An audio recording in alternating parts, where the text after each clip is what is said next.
Welcome to The Get Together! Special guest. This is our show about the nuts and bolts of community building, and I am your host, Bailey Richardson. I call myself a community researcher over at People and Company. Oh, is it me? Yeah. I'm Kevin. I'm Kevin Quinn. I'm one of the other partners at People and Company. I help Bailey research communities. I also really like the operations-y stuff. I also like Spam Masubi. Yeah, I knew you were going to say that. I also like the Denver Nuggets and the Denver Do you? Broncos. Oh. I mean, as far as my basketball team, like Okay. that would be it. I don't follow though, All right. unfortunately. Maybe I should lead with I Broncos. think, yeah, Go Broncos. I don't think you We're on a really roll. follow those that Von much. Miller. Okay. Subscribe to his vlog. Okay, it's too much. And we have a big special guest. You want to say hi? Hello, everyone. It's Kai. What a sexy voice. Wow. Partner at People and Company. The most and, radio voice we have. Not so jet lagged visitor in the Lower East Side. Hell yeah. Welcome, Kai. Welcome. We're all in a tiny booth. Yeah, Right we're now. sitting very Small close. booth, the size of my first Which New York is pretty bedroom. special because we usually talk halfway around the world, or talk to you halfway around the world from your pretty video faces. That's true. At midnight your time. All right. Well, in this podcast, in each episode, we interview people who have built communities about just how they did it. So we'll ask questions like, how did you get the first people to show up? How did you grow to thousands more members? And today we're talking to a super, super rad woman named Margaret Aldrich. And she's in Minneapolis and works at a thing called Little Free Libraries. Yes, that Little Free Library that you've probably seen on your block, or Trip to the Midwest, or down Livingston Street in the Lower East Side. That's the organization that Margaret works with.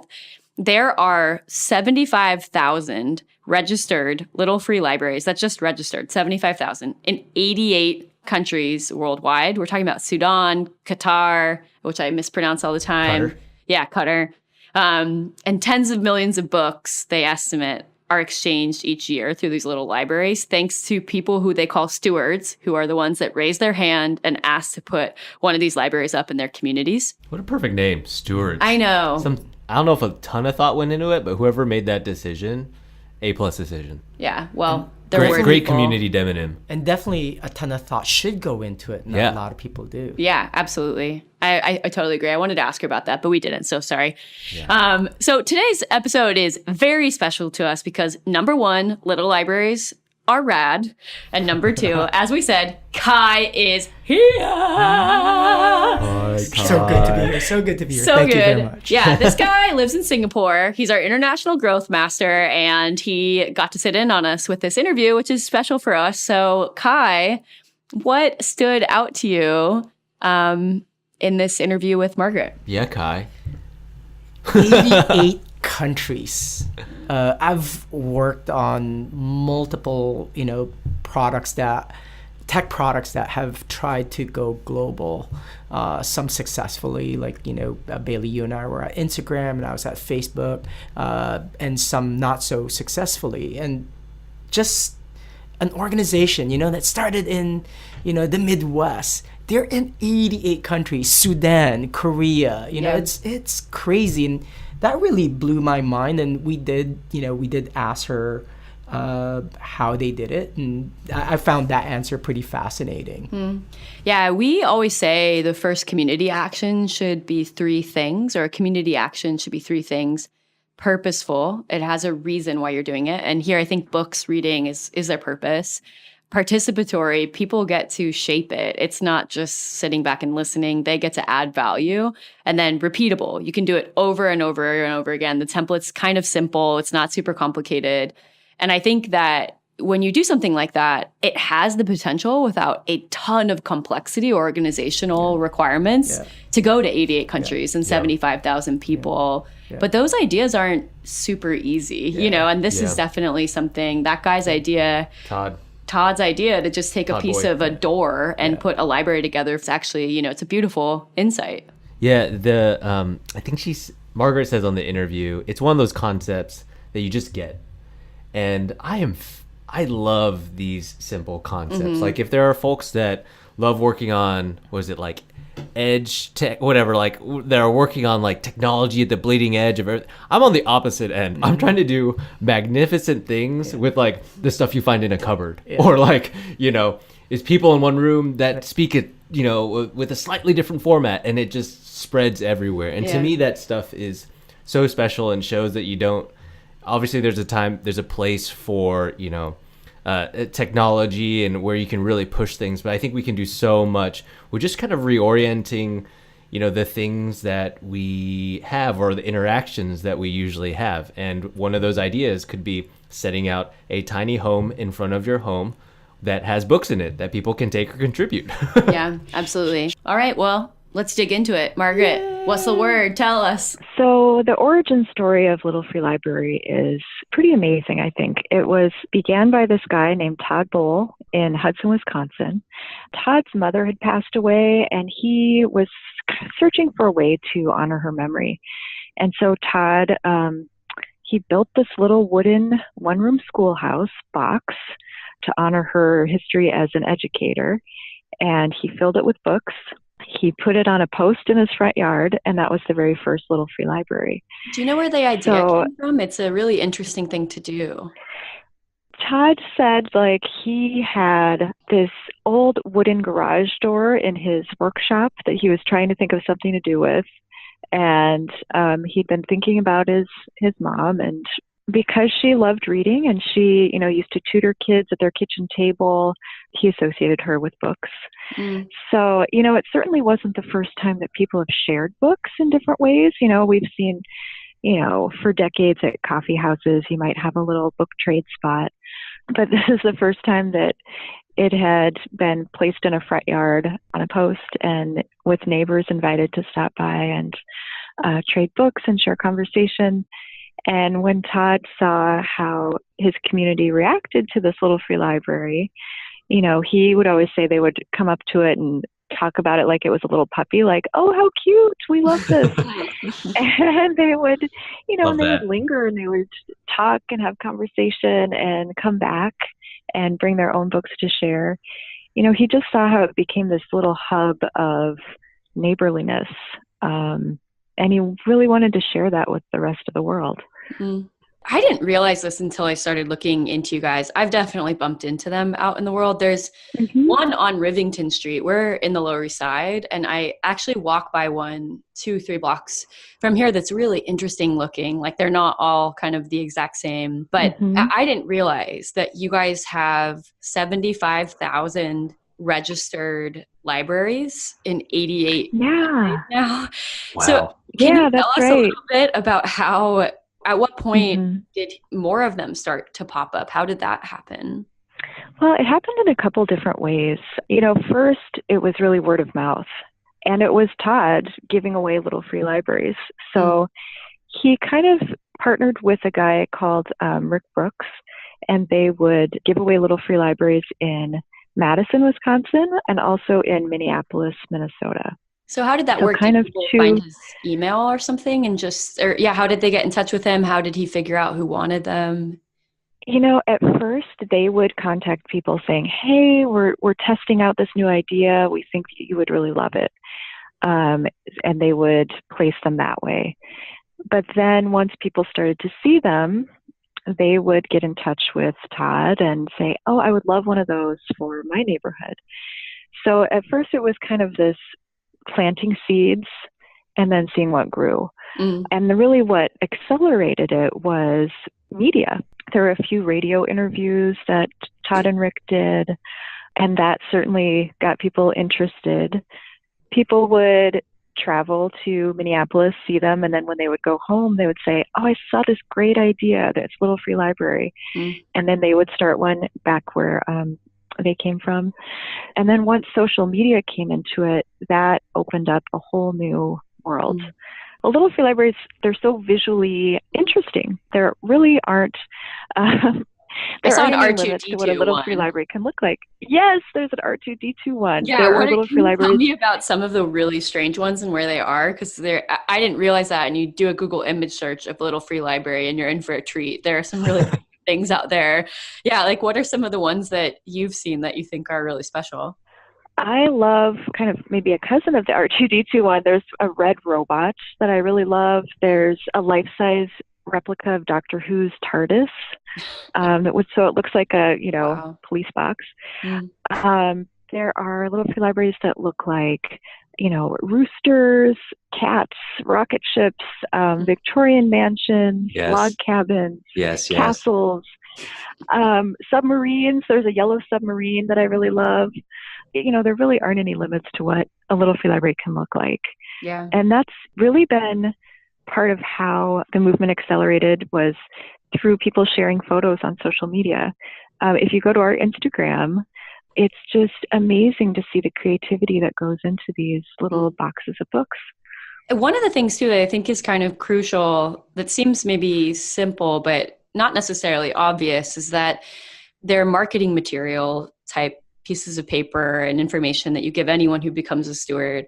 And one of them is a little piece of paper that explains what a little free library is and how to use them, that people are supposed to kind of attach to the library, right? And that gives them the name of the organization and how to learn more and all that. Could you tell me about that piece of paper, or anything that you guys now kind of offer to people to help them get the word out?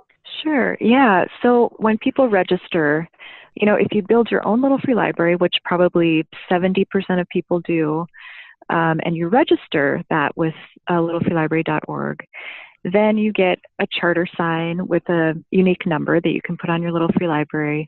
You get a steward's guide, which kind of gives ideas and advice and best practices for how to get your community involved. And you get this little informational piece that you can put inside your little free library, so it shares how it works. Because sometimes, at least in the Midwest, where we keep to ourselves a little bit, people will come up to a little free library and think, is it really okay? Can I actually take a book home with me from here? So as people were getting to know what a little free library was, we wanted them to first know, yes, you can take a book home, you can keep it forever. You can share a book, you can bring back the same book, but we really try to keep as few rules around it as possible. We want it to really work with your neighborhood, how it's going to best serve the people in your community. One of the things we talked about before getting on the phone with Kai, who's also here, and I'm going to call him out in a second, he opened the first Facebook office in Canada and then led international growth for Facebook in Asia. So he used to end up being, the guy who was a foreigner coming into this office in Silicon Valley and talking to people about, no, seriously, people in Asia use, people in Singapore use this product this way and there's an issue, or bringing all these other cultural trends and tendencies to a very American company. And hearing you talk about how people in the Midwest need a little bit more instruction, I've heard that a lot of software companies talk about that with the Japanese, for example. They really like clear instructions and understanding. And one of the things, Kai wanted to ask you about is, what did you guys have to do to get from, just in Wisconsin, just in the United States, to 88 countries around the world? Have you done anything to localize any of your resources, or tell us about that? Well, our headquarters is still in Hudson, Wisconsin, where that very first little free library was built. And there are 12 of us there in the office. And we're always amazed and delighted that we get to work with people, all across the country and all around the world. And I think that one of the ways that we've been successful doing that is that we really do want people to take the little free library concept and to make it their own, and to make it work within their community. So you might see in Cleveland, where there are areas of the city where there's a lack of access to books, and there are kids who don't have any books at home. We see little free libraries really being used as points of book access. And we have a couple of champions there who really have accelerated their own city little free library movement. And so for them, it's about getting books into the hands of kids. You might see in San Francisco, there might be more of an artist community who is using a little free library as almost a piece of street art, and maybe painting it, maybe making it more of a sculptural piece. So in that community, it might be more about the visual delight of seeing a little free library on the sidewalk. So we love to see how different communities take a little free library and really have it reflect their neighborhood and reflect what that neighborhood needs. Hey, Margaret, it's Kai. So whenever I see any organization, roll out to 88 countries, it's just incredibly impressive. I've, seen and worked on technology apps that can't even spread further than their birth countries. So the thing I'm curious about is, always curious about is, what are elements of Little Free Library that have been made quite unique in terms of their needs, and therefore the folks in these respective countries have tailored them?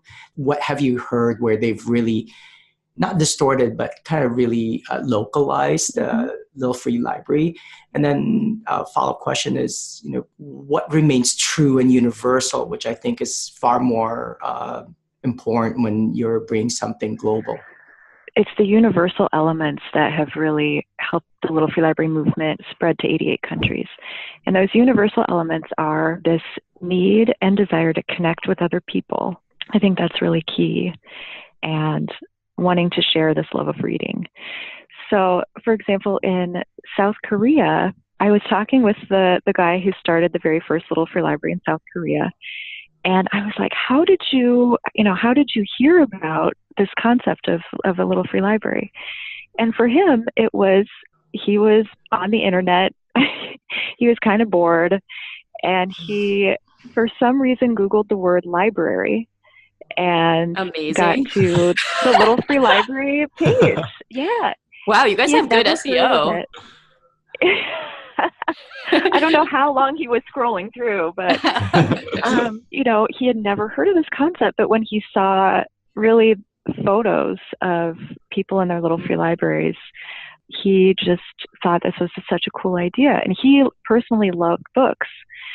So he really put himself out there because it was a brand new concept.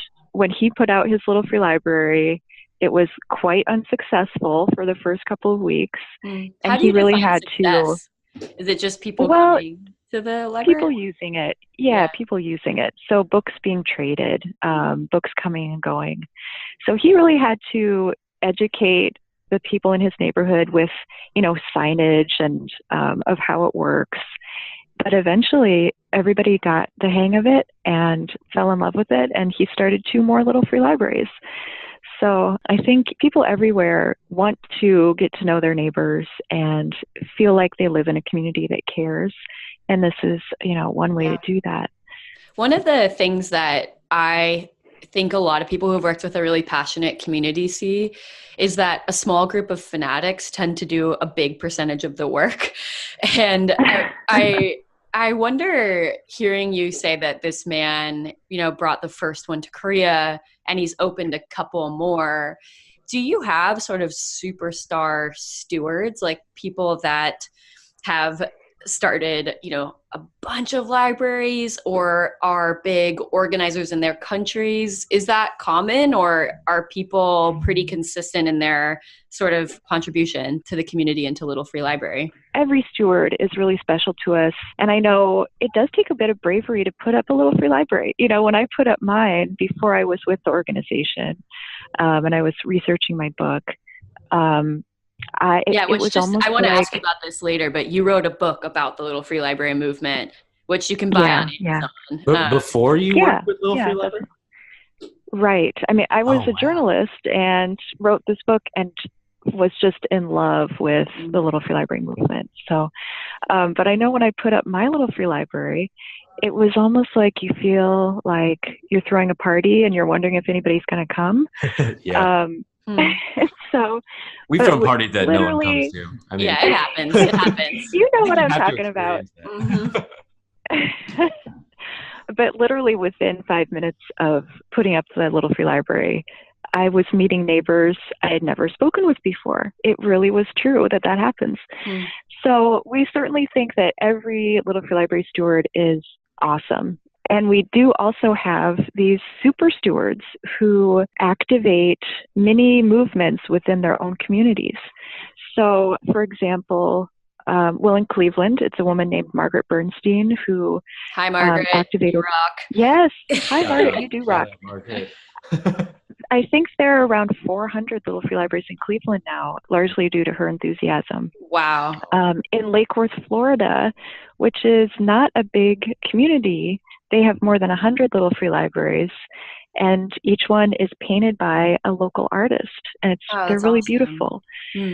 And then in Sudan, a woman named Malaz, she is trying to build momentum behind a little free library movement there. So she has established, more than a dozen little free libraries, but she's hoping to bring even more little free libraries there. And she's working with local government to do that. So we do love to see the enthusiasm of one person and what that one person can make happen. Yeah. And then there's a woman named Margaret who lives in Minneapolis who wrote a whole book about Little Free Library. Reach out. We need her. That is a really nice segue. Yeah.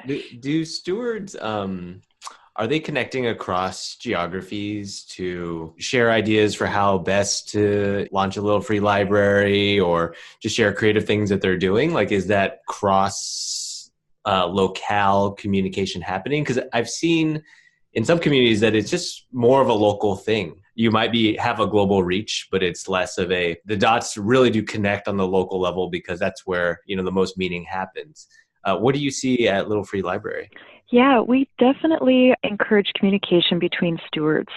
And so Little Free Library, we have our public social media pages, but we also have a private Facebook group that's just for registered stewards.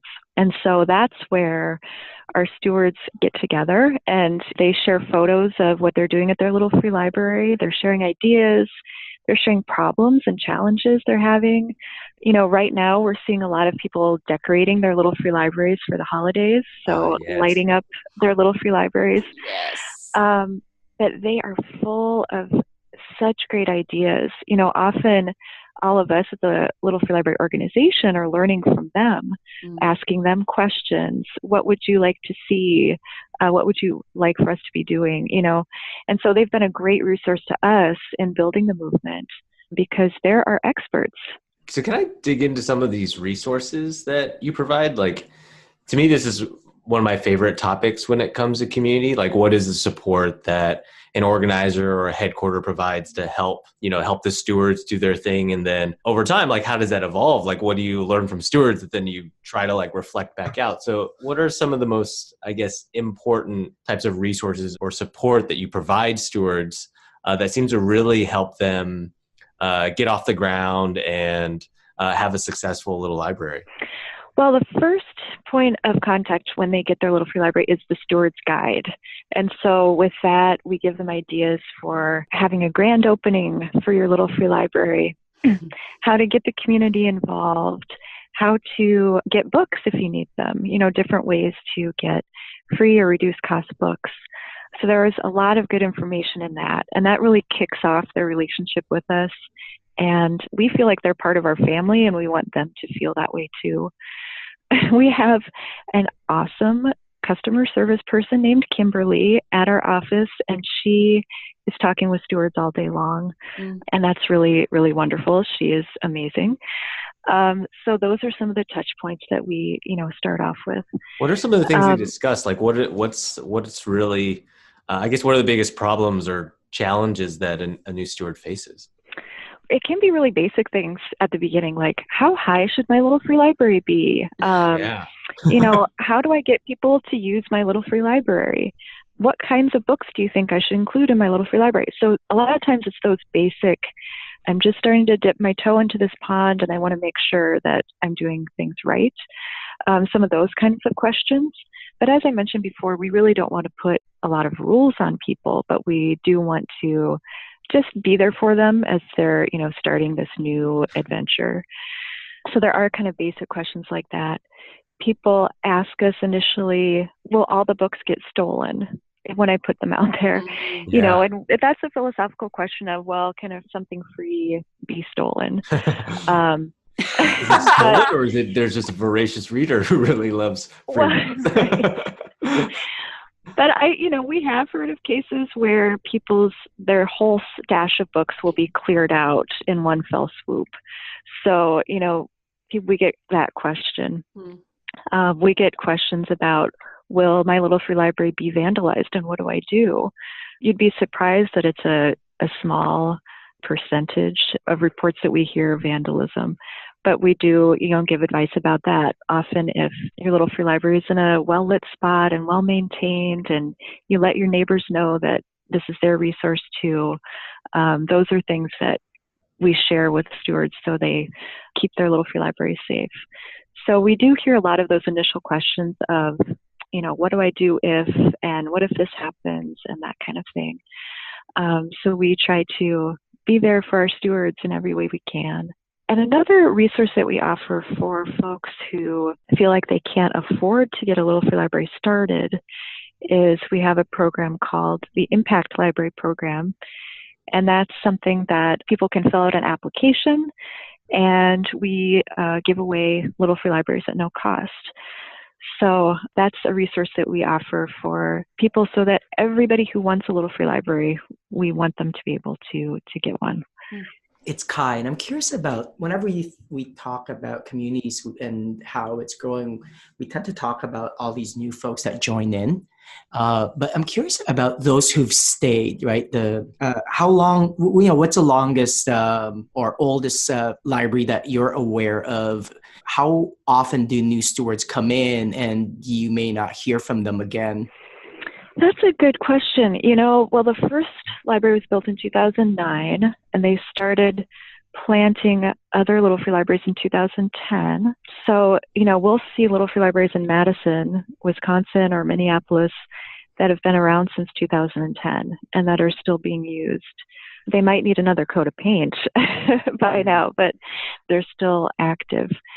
As far as, the stewards that we're continuing to hear from, I think that for some people it does become a self-sustaining system and they don't need to circle back to us with questions. They often will stay active within that private Facebook group for stewards because it's fun and because there are always new ideas and new ways that you might want to use your little free library. For example, people now will sometimes turn their little free library into a little free pantry, either around a certain time period or when it's time to go back to school. They might add school supplies in their little free library for kids to take. Around the holidays, they might provide some canned goods in their little free library for people to take home. So it's interesting to see how, ideas are always evolving around what a little free library can be. That's a really cool way to think about the health of any community, right? It's two ways. Mm-hmm. One is how many continue to be active and they don't churn off, so they're pretty retained and continue to passively contribute. And the other one is how organic the idea, kind of evolves, right? Yeah, I think that level of experimentation is so cool. Yeah. Like I think when you get a couple of universal things right, simple concept and a good measure of how vibrant is a community is, are people really playing with it? Are they trying new Remix. things? Yeah, there's so many different flavors. I love to think of it that way. That's a great image of a big sandbox that people are playing in because, we do see, as I mentioned, this huge creative pool of people. One woman has her little free library with the books, but kind of attached to it, she has a little free gallery where she features a local artist's work that rotates. So yeah, we just love to see all these new ideas and new ways that people are engaging with their communities. It's fun that people take the name too and reapply it. It's like a very easy phrase to apply to anything. One question I have for you guys, we didn't really close the gap on, how did Little Free Library become an official organization? It was just an idea from Todd in Wisconsin. And what motivated you guys to become an official nonprofit? Why? And at what point did that happen? Yeah, that happened in 2012. And that really was, part of Todd's vision to just share this idea, this very simple idea, farther and farther. So that was 2012 that we became an official nonprofit. And we've been really lucky to, get some nice recognition over the years from the National Book Foundation and the Library of Congress. and public librarians who we worship. So we're just always amazed to see, the number of people getting involved and just that people really seem to care about this movement. Mm-hmm. Yeah, I feel like that word amazed felt like what I felt like working at Instagram in the early days. I was just amazed to see what people were doing with this simple kind of model. It didn't come to life until people used it. And that, I think, was how the team really felt, was just this like amazement watching it happen all around the world. I wanted to ask maybe a little bit of MBA type question, but how was becoming an official nonprofit, was any of it to do with how to figure out how to keep funding these libraries, or do you guys have a good, simple financial model? Like, how do you guys approach kind of sustaining the organization and sustaining the libraries? Well, we're always, trying to improve that piece of it, to be honest. Part of what we do is we have an online store where people can buy a little free library that's already registered, it's already built, or they can buy a kit to build their own little free library. So that's I just bought one for my mom for Christmas. Mom, if you're listening, I love sorry. to hear that. Spoiler alert. I love to hear that. She's gonna love it. But that's pretty unique for a nonprofit that we have that retail side. So that is really, especially in the earliest days, sustained the organization. Now, as we're getting bigger and we want to do bigger things and work with people and communities in a larger way, we're trying to get more funding and real funding. Yeah. So that's a challenge for us, and it's something that we hope to really build in the coming years. Yeah. How do you balance the demands of the funders, right? And for a lot of nonprofits that we've encountered, at some point, a good chunk of the staff end up focusing so much on filling out forms and upkeeping those documents and the reporting. How do you balance, your focus between the things that you need to do versus the things that you must do for your stewards? Well, with a staff of 12, that's a big challenge too. As we grow, there's more that we need to do, and there's more that we want to do as well. It's really key for us that we stay connected to our stewards, because they are such a big part of this, and they're so important to us. And, like you were saying with Instagram, they're really what made this movement happen and thrive. So, we do have to balance the kind of nuts and bolts work that any nonprofit has to do with this kind of relational work that we all love in connecting with people around the world who are really doing this in their communities and making it all happen. Margaret, I want to ask you one final question, and it's going to be a personal one. You got your own library, and then you wrote a whole book about Little Free Library and the movement, and now you work there. Why?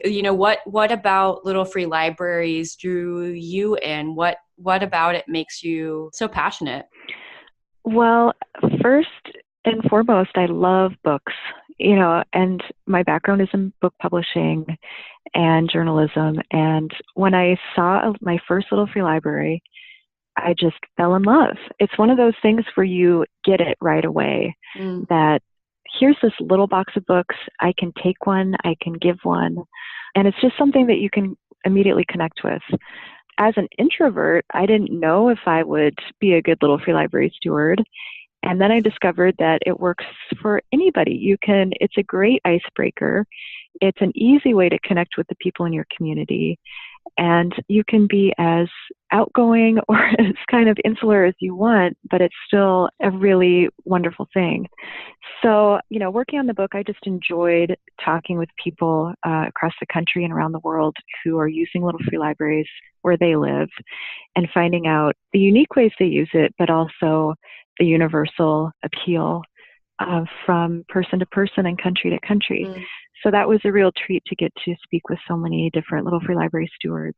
And then getting to know Todd and everybody at the Little Free Library organization, I was just head over heels even more, because this is a group of people who was really trying to make a positive difference. So I'm happy to be a part of that. Yeah. Can you tell me about one person you met while doing the book that really affected you on a personal level? You know, who they were and what you feel like you learned from them, or a story they told you that stuck out? Well, so many of them. I will say there was a 5-year-old boy and his dad in Qatar who they had just moved there, and this little 5-year-old boy, he was looking for a way to really make friends. Oh And my so gosh. it was this very Melting. simple, I know, it was this very simple and very universal thing where you want to make some friends and you want to get to know people in your new school and your new town. And I loved that that was happening on the other side of the world from where I was living. Mm. And so he and his dad built a little free library and registered it with us and put it on the world map, which is on our website, and put it in their neighborhood. And they started to get to know people right away. And the dad would say that his son would, every day after school, that was the first thing he did, was to go and check the little free library. Oh my gosh, that's And so sweet. I loved that kind of universal story was happening between a dad and a son on the other side of the world. And so that had a big effect on me. What a well-grounded kid, man. Yeah. Definitely if he's going to choose between downloading the Instagram app and putting up a little free library. I'm very impressed with his choice. Good for him. Awesome. Margaret, thank you so much for your time. Thanks for doing what you're doing. Yeah. It's so exciting. I'm now thinking about my kids and encouraging them to start this in our condo in Singapore. It's pretty cool. Thank you, Margaret. You can do it. Yes. Yeah, thank you so much. Margaret, you're a queen. Thank you for giving us your time. Thank you. She used the word universal.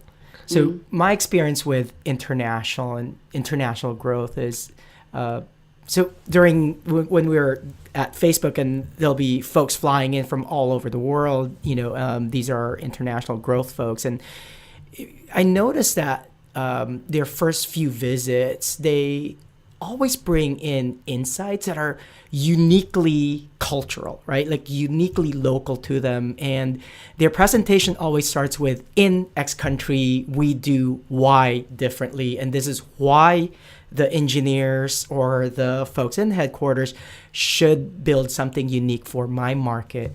And that's like the death trap of not growing internationally. The question should be, what makes my country, my people, my needs universal? What are the universal needs? That allows an organization like Margaret to build something that is universal and that can easily scale. Yeah. But if you start building locally immediately, then that's really difficult to scale. You're, in essence, like, imagine a simple thing like a handbook, right? Imagine now localizing it for a particular country. Now you have versions of handbooks that you have to update. For in the tech world, you've got code that are splintering that you have to remember, oh, I did that specific thing for Japan and I have to maintain it.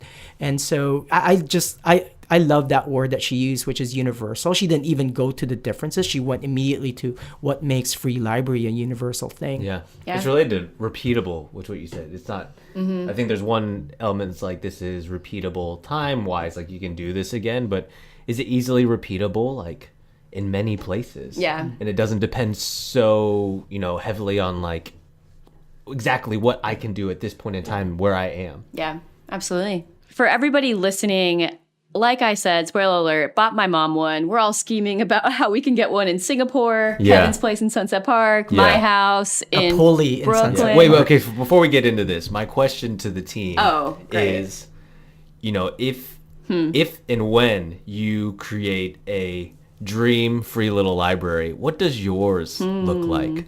Kai? Well, so we are condo dwellers, both in Singapore and Toronto. We like a condo. Yeah, so if I'm torn between juxtaposing a super rustic, because you're in this like modern condo, to something kind of leaning in on the modern thing. Yeah. Like a Danish vibe, maybe? Was it like more Milan or more Scandinavian, Japanese? I'm gonna go with the rustic vibe. Like, Okay. I think like the log cabin door thing. Hell someone yeah. has to open, since everything's so open in condos, right? It's like, I dig that. yeah. It's like a little, okay. Kev?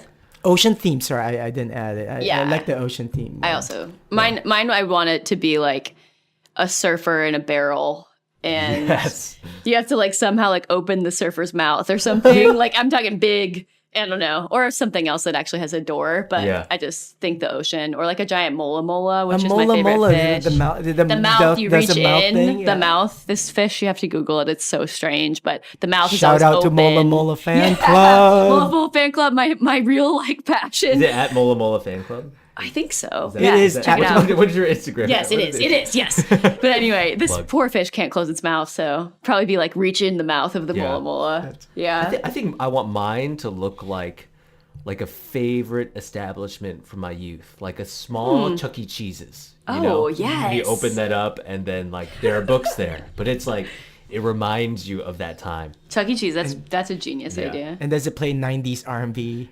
It plays 90s R&B. I don't see and then there's nothing wrong. Free shaved ice table next to it, and just Ja Rule stands there and opens it for you. All right, we're getting wild. Okay. Wrap it up. Sorry. Back to how to get your free little library. Yeah. If you stuck with us through that rambling, you can get your own little free library at littlefreelibrary.org. No spaces, no underscores. Littlefreelibrary.org. You can also tune into their Instagram, which is dope, to see all the cool libraries people have built, and their handle is at Little Free Library. No spaces, no underscores, just at Little Free Library. Wonderful. Today you heard the team, the People and Company team in full force. If you want to learn more about us, read some of our research, look into our bios, you can go to our URL, peopleand.company. We have another people-and.com that I've been saying, but we can now go to peopleand.company. It's not a .com, it's a .company. Yeah. And if you want to just reach out to us, just send us an email, hi@peopleand.company. Yeah, great. Brad, see you at the next one. See ya. Bye. Bye.